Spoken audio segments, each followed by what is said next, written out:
حضرت مسلم کو اس بڑھیا نے اپنے مکان کے پچھلے حصے میں ٹھہرا لیا. خدا ترس عورت تھی تو لہٰذا اس نے ان کو وہاں پر ٹھہرایا.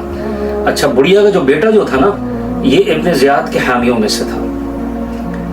تو اس نے جب اپنی ماں کو آتے جاتے دیکھا کہ بھائی میری ماں مکان کے پچھلے حصے میں بہت زیادہ آ جا رہی ہے, تو اس نے کہا اماں یہ کیا بات ہے. اس نے استفسار کیا اس بارے میں. تو اماں پہلے تو ٹالتی رہی, پھر اماں نے بتایا کہ اصل میں یہاں پر حضرت مسلم چھپے ہوئے ہیں, تو تم کسی کو بتانا نہیں. ابن زیاد ادھر جو تھا نا بہت پریشان تھا اور یہ کہہ رہا تھا کہ حضرت مسلم کہاں غائب ہو گئے, پھر روپوش ہو گئے. تو اس نے جامع مسجد کے اندر ایک اعلان کروایا, اور اعلان اس نے یہ کیا, اس نے کہا کہ جو حضرت مسلم کے بارے میں خبر لے کر آئے گا تو اس کو انعام و اکرام سے نوازا جائے گا, اور جس کے گھر میں سے وہ برآمد ہوں گے تو اس کو بھی اریسٹ کیا جائے گا. تو بڑھیا کا جو بیٹا جو تھا, جب اس کو یہ بات پتہ چلی وہ گھبرا گیا. اس نے کسی بھی ذریعے سے ابن زیاد تک یہ بات پہنچا دی کہ حضرت مسلم ہمارے گھر میں چھپے ہیں. تو حضرت مسلم کی گرفتاری کے لیے ابن زیاد نے 70 آدمیوں کا ایک دستہ بھیجا, اور امیر کا نام تھا محمد ابن اشعث. ان 70 کے 70 آدمیوں نے ان کے اوپر حملہ کیا اور حملہ کر کے ان کو گرفتار کرنے کی کوشش کرنے لگے. میں قربان جاؤں حضرت مسلم کے کہ ایک اکیلا آدمی اور اس کے مد مقابل 70 آدمی تھے. 70 کے 70 کو انہوں نے اکیلے کس طریقے سے مکان سے باہر نکال دیا. اللہ تعالیٰ نے ان کو اتنی ہمت عطا فرمائی. انہوں نے دوبارہ حملہ کیا, پھر ان لوگوں کو جو ہے دوبارہ انہوں نے نکال دیا.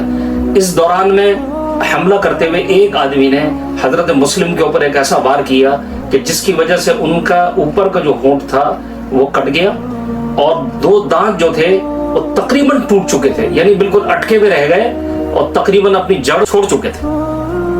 تو حضرت مسلم جو تھے ان سے مقابلہ کرتے رہے, اور انہوں نے پھر کیا کیا, بزدلی کا مظاہرہ کیا. وہ پھر مکان کی چھت پر چڑھ گئے اور انہوں نے وہاں سے حضرت مسلم کے اوپر آگ برسانا شروع کی, پتھر برسانے شروع کیے. ان کی بزدلی دیکھ کر حضرت مسلم گلی کے اندر نکل آئے اور وہاں پر مقابلہ کرنے لگے. تو اتنے میں جو دستے کا امیر تھا محمد ابن اشعث, اس نے کہا کہ مسلم کب تک لڑو گے, اب تم ہتھیار ڈال دو, میں تمہیں امان دیتا ہوں. حضرت مسلم نے انکار کیا, لیکن ہمت تو ظاہر ختم ہو چکی تھی. ایک آدمی 70 آدمیوں کا کس طرح مقابلہ کر رہا ہو. تو حضرت مسلم دیوار سے ٹیک لگا کر بیٹھ گئے. اس کے بعد جو ہے پھر اس نے کہا کہ میں آپ کو امان دیتا ہوں. تو اس کی امان کو جو ہے حضرت مسلم نے قبول کیا. لیکن انہی میں سے ایک آدمی جو تھا دستے کے جو اور لوگ تھے, ان میں سے ایک آدمی نے کہا کہ ہم ان کی امان کو نہیں مانتے, امیر کی امان کو ہم نہیں مانتے. لیکن امیر صاحب اس بات پر مصر تھے محمد ابن اشعث کہ میں نے ان کو امان دے دی, اب ان کو کوئی کچھ نہ کہے.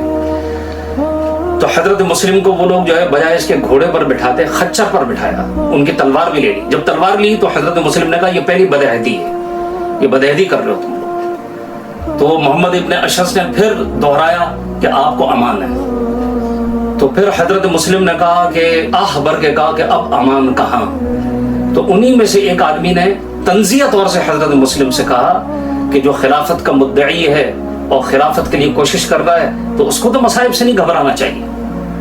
تو حضرت مسلم نے فرمایا میں اپنے لیے نہیں رو رہا ہوں, میں اپنے لیے نہیں گھبرا رہا ہوں, بلکہ میں جو گھبرا رہا ہوں حضرت حسین رضی اللہ تعالیٰ عنہ ان کے گھر والوں کے لیے اور اپنے گھر والوں کے لیے میں گھبرا رہا ہوں اور یہاں پر رو رہا ہوں. تو حضرت مسلم نے پھر محمد ابن اشعث سے کہا جو دستے کے امیر تھے کہ مجھے بچانا آپ کے بس سے باہر ہے, آپ مجھے نہیں بچا سکتے.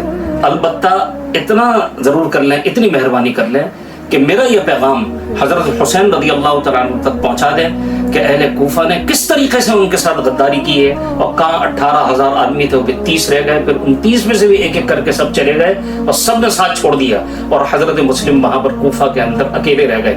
تو حضرت حسین رضی اللہ تعالیٰ عنہ کوفہ آنے کا بالکل ارادہ نہ کریں بلکہ اس ارادے کو ترک کر دیں. تو الغرض حضرت مسلم کو گرفتار کر کے وہاں پر لے جایا گیا, اور جو ابن زیاد جو تھا, ابن زیاد جو ہے اس نے ان کو دیکھ کر کافی گرم باتیں کی. دونوں کے درمیان میں کافی گرم باتیں ہوئیں. حضرت مسلم جو تھے بالکل جو ہے لہو لہان ہو چکے تھے. جو پانی ان کو پینے کے لیے دیا گیا تو اس میں ان کا خون جو ہے اس پانی کے اندر آ جاتا تھا. اور ایک مرتبہ ایسا بھی ہوا, دوسری مرتبہ یا تیسری مرتبہ کہ جب انہوں نے پانی پینے کے لیے اس طرح اپنا منہ برتن کے اندر ڈالا تو ان کے جو 2 دانت جو تھے جو اٹکے رہ گئے تھے جڑ سے، تو وہ وہاں سے نکل کر پانی کے برتن میں گر پڑے۔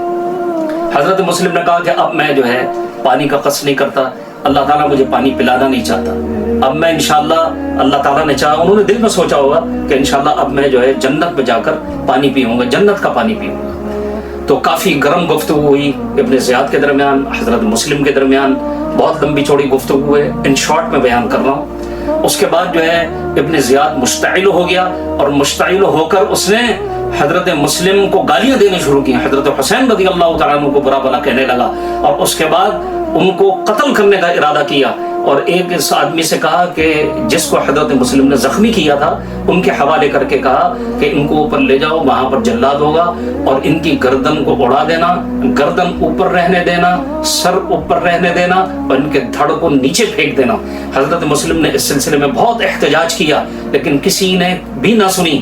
حضرت مسلم راستے میں جو ہے توبہ، استغفار، تحلیل اور دعائیں کرتے ہوئے اور کہتے ہوئے کہ اے باری تعالیٰ، ان اہل کوفہ نے ہمارے ساتھ غداری کی، اور تو ہی اس کا جو ہے انجام ان کو دکھانے والا ہے، اور جو ہے اللہ تعالیٰ کے ذکر کی اور قرآن کریم کی آیات جو ہے تلاوت کرتے ہوئے حضرت مسلم اوپر ان کے ساتھ روانہ ہوئے، اور حضرت مسلم کی اس طریقے سے جو ہے جان لی گئی۔